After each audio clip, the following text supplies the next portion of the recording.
En un giro asombroso, el presidente de la nación en conflicto apareció en Dinamarca, no para buscar la paz, sino para declarar audazmente que no habrá paz, sellando así el destino de una iniciativa de paz que se desvanece. Esta frase, cruda y desafiante, resuena como un eco de un mundo ilusorio que se desmorona ante nuestros ojos. La declaración, hecha con la primera ministra danesa, Mette Frederiksen, alinea a la pequeña nación escandinava con la postura de la nación en conflicto. El líder, vestido de negro, se mantuvo silencioso, asintiendo, sonriendo, confirmando cosas. Luego, regresó a su burbuja de información. Noticias victoriosas. Pregunta para ustedes. Indíquenos desde dónde nos están viendo, ciudad y país. El presidente de la nación en conflicto realizó una visita oficial a Dinamarca, culminando en una declaración conjunta con la primera ministra danesa, Mette Frederiksen. El resultado fue una rotunda afirmación de que no habrá paz, lo que indica un rechazo firme a las propuestas de Moscú. Este anuncio se produjo en medio de las revelaciones del líder sobre el supuesto escenario principal de Rusia, alegando que Moscú busca continuar la acción militar. Mientras tanto, el líder reafirmó que el Donbass no será cedido. Ha solicitado formalmente a Donald Trump considerar sanciones contra Rusia. Estas conversaciones, de prosperar, podrían alterar el panorama geopolítico significativamente. Además, se ha forjado un acuerdo de colaboración entre la nación en conflicto y los estados bálticos, Lituania, Letonia y Estonia. El pacto incluye la construcción de empresas de defensa y una mejora sustancial de la defensa aérea antes del invierno. Adicionalmente, el esfuerzo de movilización de la nación en conflicto se ha intensificado. Han anunciado una expansión que apunta a voluntarios más jóvenes, entre 18 y 24 años, e incluso a personal militar de mayor edad. Esto sucede a pesar de las afirmaciones previas de que la edad de reclutamiento no sería reducida. ¿Son estas maniobras un paso hacia la escalada o una desesperada defensa? Pregunta para ustedes. ¿Desde qué ciudad o país nos están viendo ahora mismo?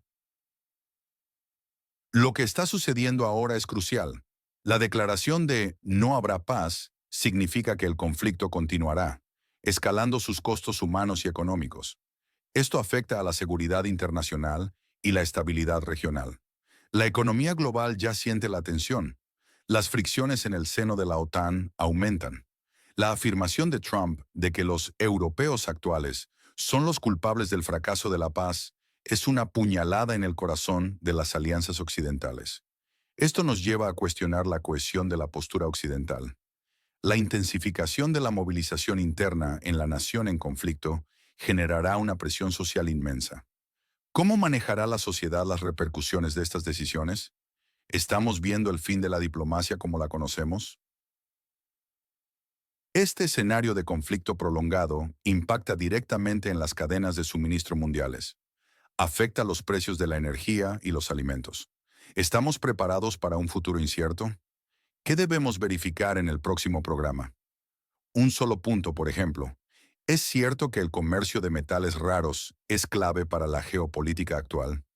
Existen múltiples versiones de los hechos, cada una teñida por los intereses de sus proponentes. Oficialmente, la nación en conflicto mantiene una postura de no ceder ante las demandas, presentándose como un baluarte de resistencia. Esta narrativa, impulsada por figuras como el propio líder, busca legitimar la continuación del esfuerzo bélico. Pero algunos expertos susurran otra cosa. Se dice que el viaje a Dinamarca y la declaración del PUNS líder podrían ser parte de una estrategia para forzar la mano de sus aliados occidentales. Una jugada desesperada para asegurar más ayuda militar.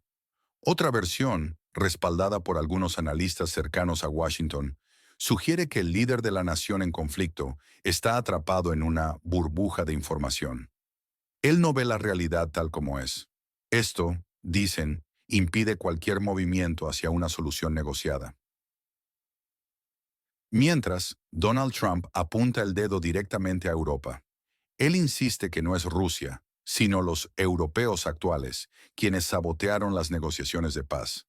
Esta es una versión que contradice la narrativa oficial occidental. se le presenta como alguien que busca beneficiarse económicamente del conflicto. Los supuestos acuerdos sobre la extracción de minerales y la compra de armas de Estados Unidos apoyan esta visión. Europa gastaría 750.000 millones de euros anuales en armamento estadounidense, según Trump. ¿Quién tiene la verdad? ¿Es la prolongación del conflicto un negocio lucrativo? Otro punto digno de mención es el anuncio de la Comisión Europea. Ursula von der Leyen declaró la intención de enviar tropas. Sin embargo, el ministro de Defensa alemán, Boris Pistorius, la contradijo de inmediato. Él afirmó que el bloque económico europeo carece de autoridad para desplegar fuerzas militares. ¿Discordia interna o una fachada? Estas contradicciones sugieren una falta de coordinación, incluso una posible crisis de liderazgo dentro del bloque europeo. ¿A quién le confían sobre este tema en la región? Mencionen a un orador o un medio de comunicación. La actual situación guarda un eco preocupante con eventos históricos. Pensemos en la Guerra Fría. Entonces, las potencias también utilizaban a naciones pequeñas como peones en una partida de ajedrez geopolítica. ¿Es este un patrón que se repite? La retórica de confrontación y la demonización del enemigo evocan las 5 minutos de odio de George Orwell en 1984. En esa distopía, se obligaba a los ciudadanos a odiar a los enemigos designados. ¿Estamos viendo un control psicológico similar? Consideremos también la novela de los hermanos Strugatsky, La isla habitada. Allí, el control exterior y la manipulación psicológica a través de equipo especial eran una realidad. Estas referencias sugieren que la nación en conflicto podría estar siendo manipulada por fuerzas ocultas. La historia nos enseña que la soberanía y la autonomía se erosionan cuando las grandes potencias entran en juego. Esto nos lleva a una reflexión. ¿Se está perdiendo este conflicto histórico? La falta de resultados en las conversaciones de paz anteriores, como el Acuerdo de Minsk, sienta un precedente sombrío. La desconfianza mutua es profunda. El estancamiento parece ser la norma. El futuro inmediato de la nación en conflicto y la región parece estar marcado por la escalada. Tras la declaración de que no habrá paz, podemos esperar un aumento de las operaciones militares. También veremos un endurecimiento de la postura diplomática por parte de todas las partes involucradas. Los esfuerzos de movilización en la nación en conflicto, que ahora incluyen a jóvenes de 18 a 24 años, apuntan a una prolongación del conflicto. Este es un punto de inflexión. Si la movilización no consigue los resultados esperados, ¿qué otras medidas de control implementará el gobierno? El anuncio de un aumento del presupuesto de defensa de la Unión Europea en 2 billones de euros para 2030, según Calos de la UE, indica una preparación para un conflicto a largo plazo. Este es un movimiento masivo. Prepara a Europa para una era de confrontación. Su pronóstico para el plazo. ¿Cuándo ocurrirá el siguiente gran evento? Mes, año, más una razón. La situación es complicada. La postura del líder, la intransigencia rusa, la visión de Trump y las divisiones europeas crean un entramado casi indescifrable. El camino hacia la paz parece más lejano que nunca. ¿Qué consecuencias tendrá para la gente común esta falta de voluntad para negociar? La militarización del conflicto está forzando a la población a una situación insostenible. Los jóvenes son las nuevas víctimas de esta guerra interminable. La nación en conflicto está priorizando la represión interna sobre la defensa externa. Las fuerzas de seguridad se entrenan para cazar desertores. Esto es un giro oscuro. Los cuadriciclos de un voluntario ucraniano se usan para perseguir a quienes evaden el servicio militar. ¿Qué significa esto para la sociedad? Por otro lado, la amenaza de prohibir Telegram, impulsada por expertos como Kurbanita, quien alegó que era una herramienta de reclutamiento ruso para la inteligencia, sugiere una creciente preocupación por el control de la información. Esto es una señal de una posible vigilancia generalizada y censura. La cuestión es, ¿puede un gobierno censurar su propia población en nombre de la seguridad nacional? Taras Zaorodny, director de una organización de gestión de crisis y supuestamente un antiguo vendedor de Cheburex, fue presentado como un oráculo. Él predijo el colapso económico de Rusia. Esto muestra la proliferación de expertos en la nación en conflicto. El país está plagado de figuras absurdas y declaraciones risibles. La gente está perdiendo la fe. El veterano de la ATO, Kostienko, pide castigos severos para los desertores. Él dice que hay que hablar con ellos en el lenguaje del Código Penal. Esta posición refleja la dureza y la desesperación en la nación en conflicto. La persecución de los desertores es real. La imagen de un oficial de la Guardia Fronteriza, musculoso, para atrapar a los que eluden el servicio militar, dice mucho. Su capacidad para correr 100 metros se valora más que las tácticas de combate. Es un enfoque que prioriza el control interno sobre la estrategia de guerra. Los recursos militares se destinan a la represión interna. Esto muestra una desmoralización en el ejército. Desde el Kremlin, Vladimir Putin ha declarado que las negociaciones con el líder de la nación en conflicto son inútiles. Él lo considera ilegítimo para el diálogo de paz. Putin propone conversaciones solo si el líder de la nación en conflicto viaja a Moscú. Él afirma, si quieres paz, que Zelensky venga a Moscú. Entiendo que esta es la última oportunidad después de lo que Zelensky ha dicho de nuevo. Esta declaración de Putin es una jugada estratégica. Busca posicionarse como el adulto en la sala. La nación en conflicto es la única que impide la paz, según esta visión. Esto podría ser la oferta final de paz de Rusia. ¿O es una trampa diplomática cuidadosamente elaborada? La prolongación del conflicto es inminente. La declaración del líder de la nación en conflicto de que no habrá paz garantiza una continua confrontación.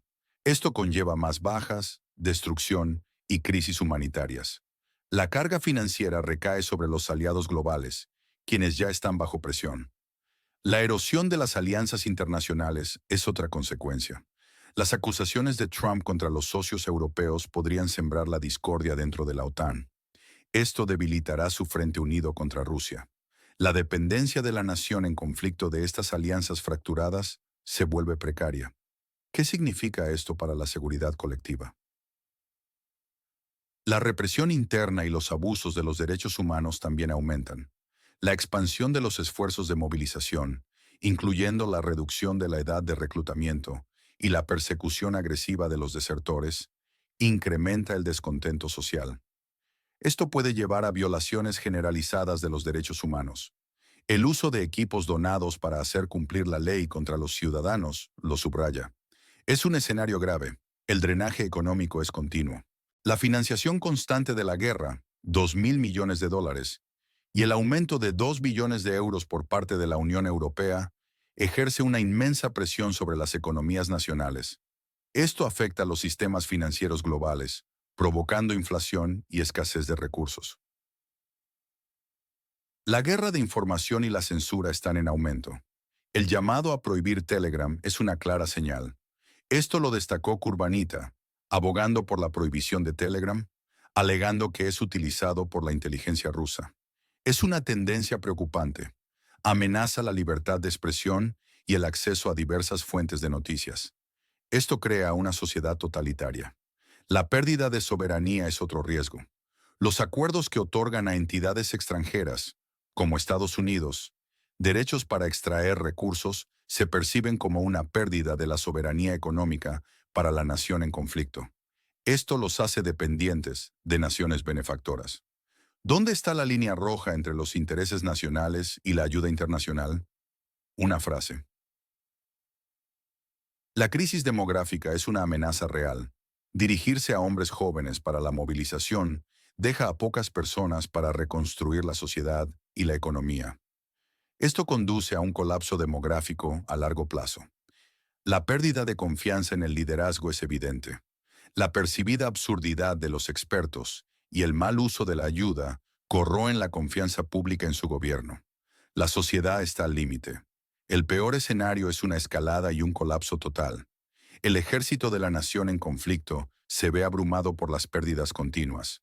La disidencia interna, manifestada en la evasión del reclutamiento, aumenta. La economía se derrumba. El apoyo internacional se fragmenta. Rusia alcanzaría sus objetivos militares. Esto llevaría a un conflicto mucho mayor, o a un gobierno títere en la capital. La represión interna se descontrola. Se crea una catástrofe humanitaria dentro de la nación. En el mejor de los casos, una paz estratégica forzada por los objetivos de Rusia.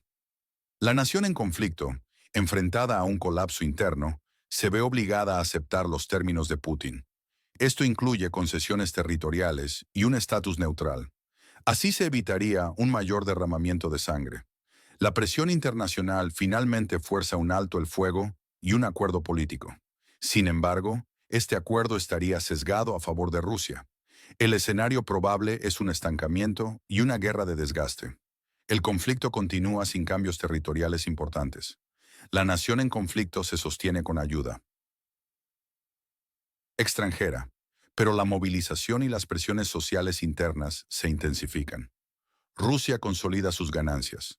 Las dificultades económicas persisten para todas las partes.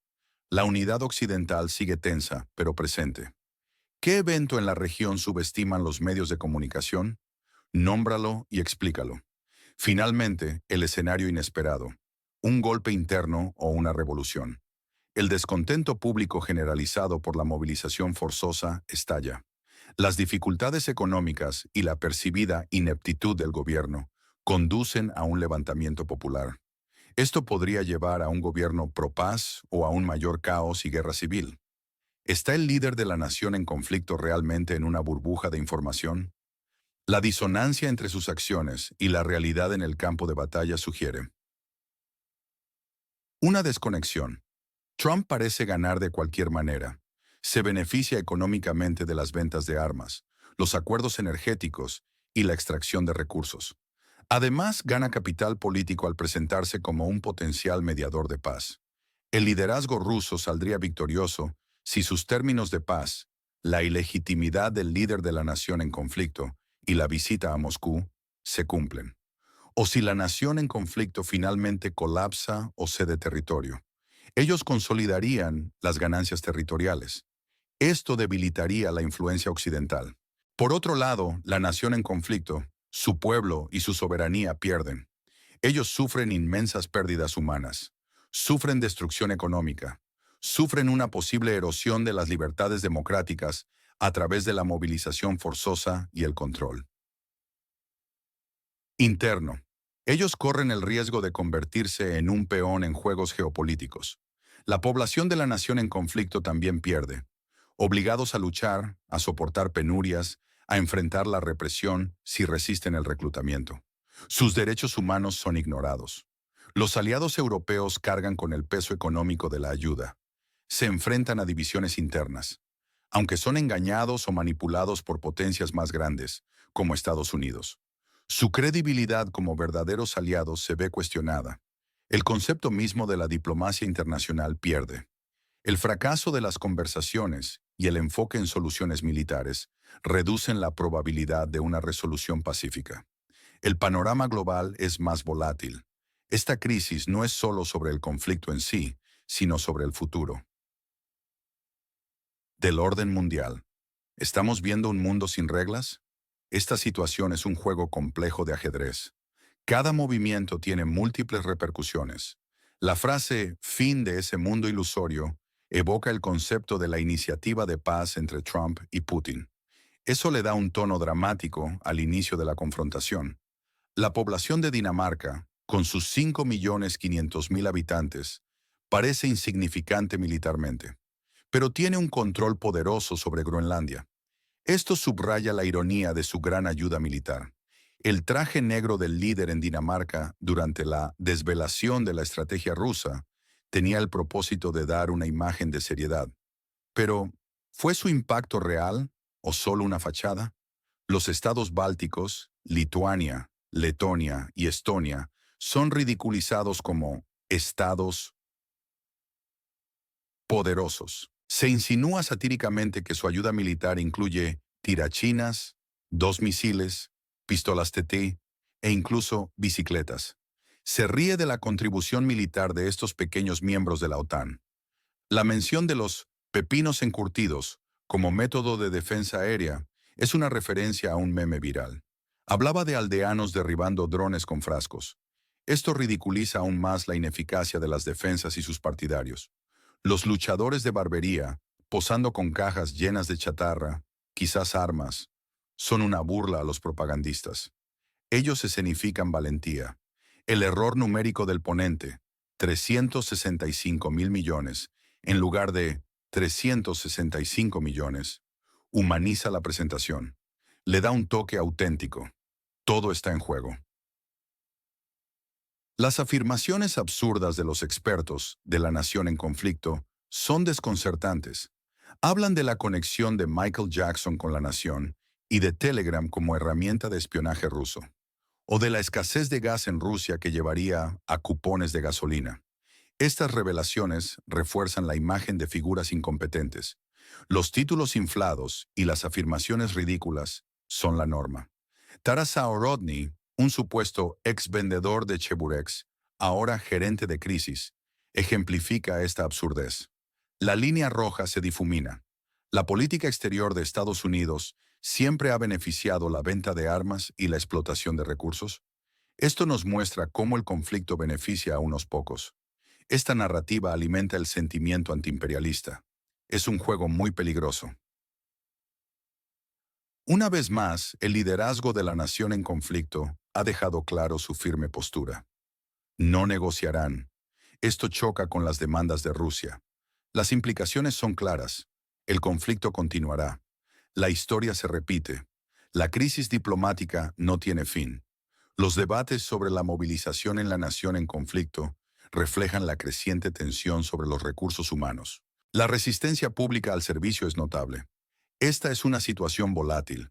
La ayuda financiera y militar continua de los países occidentales a la nación en conflicto es tema de debate. Su escala e impacto futuros son inciertos. Las negociaciones de paz anteriores han fracasado. Esto establece un precedente de estancamiento. La desconfianza mutua es profunda. El resultado es un callejón sin salida. ¿Estamos presenciando una guerra proxy donde la nación en conflicto es el campo de batalla? Parece que sí. Esta idea se refuerza al ver las ganancias económicas de Estados Unidos y Europa. El líder de la nación en conflicto es un peón. El conflicto es una lucha geopolítica. El aumento de las tendencias autoritarias es innegable. La discusión sobre la censura, la movilización forzada y las 5 minutos de odio conectan el conflicto con una tendencia global. Esta tendencia ve a los estados ejerciendo un mayor control sobre sus poblaciones y la información. La diplomacia tradicional está en crisis. La falta de diálogo, las recriminaciones mutuas y el enfoque en la fuerza demuestran un debilitamiento institucional. El nacionalismo económico está en auge. El enfoque de Trump en las ventajas económicas para Estados Unidos encaja en esta tendencia. Cada país prioriza sus intereses. El caos informativo es real. Hay expertos absurdos, declaraciones contradictorias. La desinformación y la propaganda reinan. La verdad es la primera víctima. El miedo es una herramienta poderosa. El miedo al conflicto prolongado, a la movilización forzada y a la erosión de las libertades. Especialmente la eliminación de Telegram. Todo esto alimenta la ansiedad colectiva. La polarización divide a la audiencia. Nos enfrenta a un nosotros contra un ellos. Los valores fundamentales son atacados. La paz, el sentido común y la libertad se ven socavados. La burla y los ataques personales intentan desacreditar a los oponentes. Los expertos son un hazmerreír. Las teorías conspirativas toman fuerza. Los eventos son impulsados por intereses ocultos. Los acuerdos económicos de Trump son solo un ejemplo. La nación en conflicto se enfrenta a un declive distópico. La realidad aterradora de la movilización forzada y el control estatal es cada vez más evidente. El ejemplo de Taras Zaorotny, el supuesto vendedor de Cheburex, convertido en gerente de crisis, es grotesco. Su situación es emblemática de la farsa. Las alianzas con los estados bálticos, Lituania, Letonia y Estonia, llamados irónicamente poderosos, no ofrecen mucha ayuda real. Las cifras financieras son impactantes. Miles de millones, incluso billones de euros, se destinan a la guerra. Esto nos recuerda el enorme costo del conflicto y las ganancias de algunos actores. El informe del CALOS de la UE de 2 billones de euros para 2030 es una suma asombrosa. La militarización del continente continúa. La cifra de 365 mil millones de dólares, aunque exagerada, refleja la opacidad de la asignación de ayuda. Esto es un desastre financiero en ciernes. Las edades de movilización, de 24 a 50 años, e incluso hasta los 60, están prácticamente agotadas. Esto es un drama humano que revela la dura realidad del reclutamiento. El costo humano es incalculable. La población de Dinamarca, tan pequeña en comparación, con solo 5 millones y medio de habitantes, contrasta con su poderosa ayuda. Sin embargo, su contribución militar es prácticamente insignificante. Esta es una señal de la ironía en la escena global. El conflicto es una tragedia sin fin, un punto de no retorno. La situación es desesperada. ¿Creen que el líder de la nación en conflicto está atrapado en una burbuja de información? ¿O es que está siguiendo una agenda oculta? Hay que preguntarse qué es lo que de verdad está pasando. La narrativa oficial está siendo cuestionada. Esto hace que sea más importante que nunca obtener información de fuentes fiables. Los ciudadanos deben estar bien informados. ¿Cuáles son los riesgos reales? La crisis humanitaria es inminente. La prolongación del conflicto en la nación en conflicto, tal como se plantea, tendrá graves repercusiones en el panorama demográfico del país. La movilización de jóvenes y adultos, especialmente aquellos entre 18 y 60 años, implica una pérdida significativa de la fuerza laboral productiva. La población masculina es la más afectada, lo que lleva a un desequilibrio de género que podría persistir durante décadas.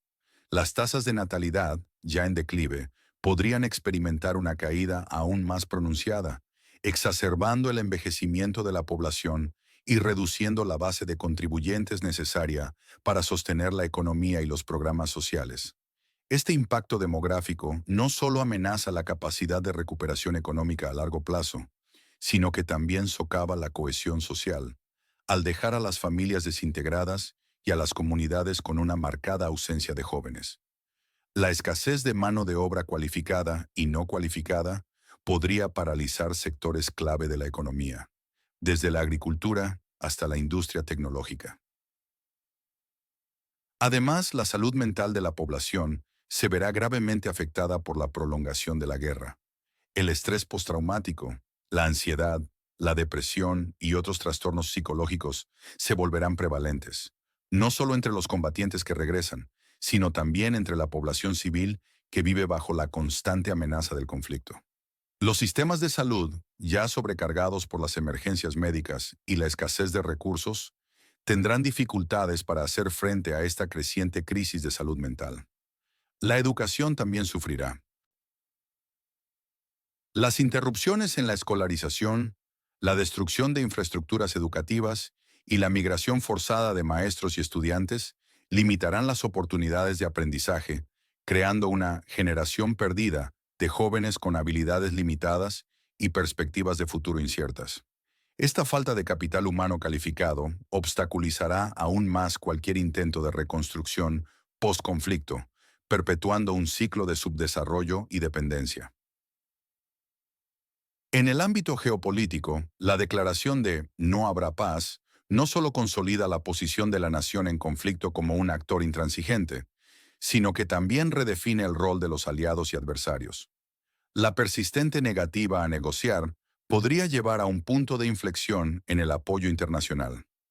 Los países aliados, que ya enfrentan presiones internas por el costo económico y humano de la ayuda, podrían ver sus poblaciones agotadas y dispuestas a reconsiderar su compromiso. La cohesión de la OTAN, aunque hasta ahora sólida, podría empezar a mostrar fisuras si las naciones europeas perciben que sus propios intereses económicos y de seguridad están siendo sacrificados por un conflicto sin un final a la vista. El discurso de Trump, que culpa a los europeos actuales por el fracaso de la paz, aunque simplista, resuena en ciertos sectores de la opinión pública, alimentando la narrativa de que el conflicto es una carga desproporcionada para Estados Unidos y sus aliados occidentales. Esta tensión podría debilitar el Frente Unido contra Rusia, otorgando a Moscú una ventaja estratégica y diplomática en el largo plazo. Por otra parte, la intensificación de las tensiones en el Mar Negro y el Mar Azov, vitales para el comercio y la energía, podría llevar a incidentes navales que escalen rápidamente a un conflicto regional más amplio. La presencia de buques de guerra de la OTAN y Rusia en estas aguas aumenta el riesgo de errores de cálculo o provocaciones deliberadas. El impacto en las rutas de envío de grano y petróleo sería devastador para las economías globales, ya fragilizadas por la inflación y las interrupciones en la cadena de suministro. La dependencia de Europa del gas natural y el petróleo rusos, aunque disminuida, sigue siendo una vulnerabilidad que Rusia podría explotar para ejercer presión política. A su vez, la postura de la nación en conflicto sobre el Donbass, reafirmando que no será cedido, garantiza la continuidad de la guerra de posiciones en la línea del frente, con el consiguiente desgaste de vidas y recursos. La anexión de Kherson, Zaporilla, Donetsk y Lugansk por parte de Rusia, incluso si no es reconocida internacionalmente, crea una realidad territorial que será extremadamente difícil de revertir por medios militares. El liderazgo en la nación en conflicto enfrenta el dilema de mantener una postura maximalista que resuena con el sentimiento nacionalista, pero que también prolonga el sufrimiento de su población. La narrativa de control de información propuesta por Kurbanita sobre la potencial prohibición de Telegram es un reflejo de inquietudes más profundas sobre la vigilancia masiva y la censura. En una sociedad ya tensa por la guerra, la restricción de las libertades civiles podría alienar aún más a la población. La gente busca desesperadamente información veraz y fuentes alternativas en un entorno dominado por la propaganda oficial y las noticias de victorias sesgadas. Si Telegram, una de las pocas plataformas que ofrece un grado de anonimato y diversidad de opiniones, es censurada, el gobierno de la nación en conflicto correría el riesgo de perder la poca confianza que le queda entre sus ciudadanos. Esto, a su vez, podría alimentar el descontento y la resistencia interna, incluso la formación de movimientos clandestinos o disidentes. La historia ha demostrado que los intentos de suprimir la información suelen tener el efecto contrario, impulsando a la gente a buscar la verdad por otros medios. La militarización de las fuerzas del orden para la persecución de desertores o la caza de quienes evaden el servicio militar, equipados con cuadriciclos donados y oficiales musculosos, entrenados para perseguir a los ciudadanos, es una clara señal de que el Estado está priorizando el control social sobre la protección de los derechos individuales.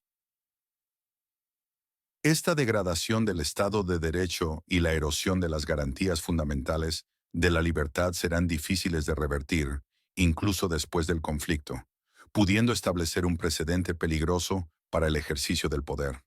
El impacto sobre el ecosistema global es otra preocupación inminente. La guerra ha provocado una considerable destrucción de infraestructuras industriales y agrícolas, contaminando suelos, aguas y aire con residuos de explosivos y productos químicos tóxicos. La zona de conflicto es rica en biodiversidad, y su destrucción tendrá efectos duraderos en la flora y fauna locales, afectando incluso a especies migratorias. Además, la dependencia de la nación en conflicto de la ayuda extranjera para la reconstrucción y la explotación de sus recursos naturales para financiar la guerra o la recuperación podría llevar a prácticas insostenibles y a la degradación ambiental a largo plazo. La tala ilegal, la minería descontrolada y la construcción rápida sin regulaciones adecuadas son riesgos que podrían surgir en un entorno de posguerra, hipotecando el futuro de las generaciones venideras.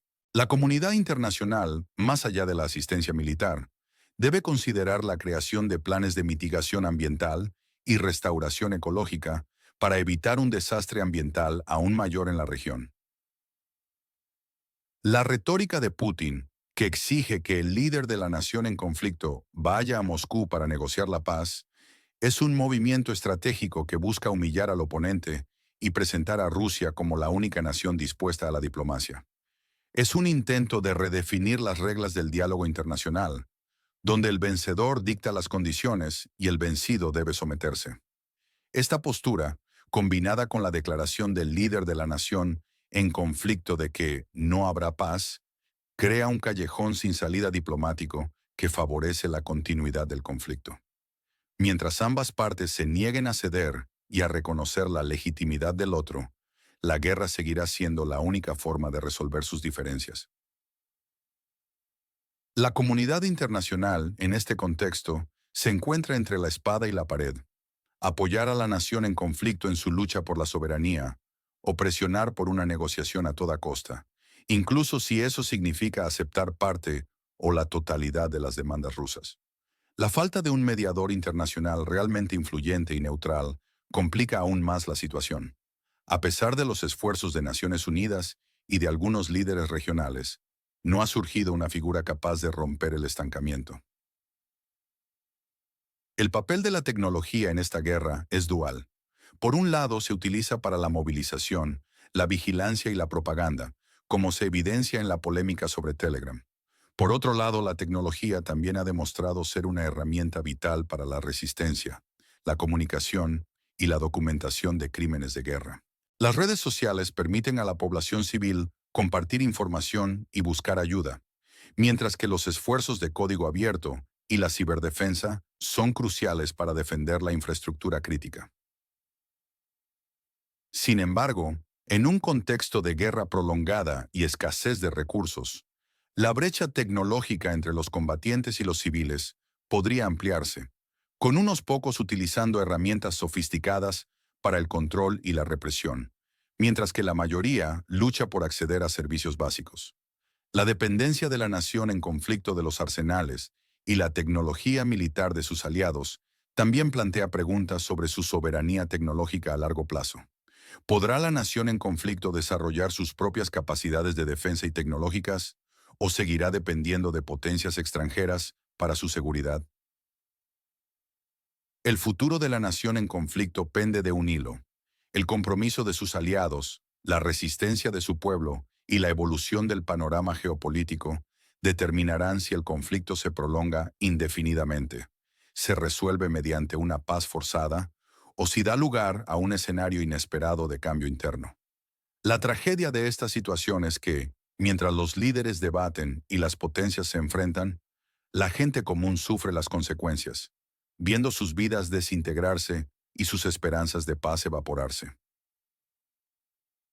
Es el momento de la verdad.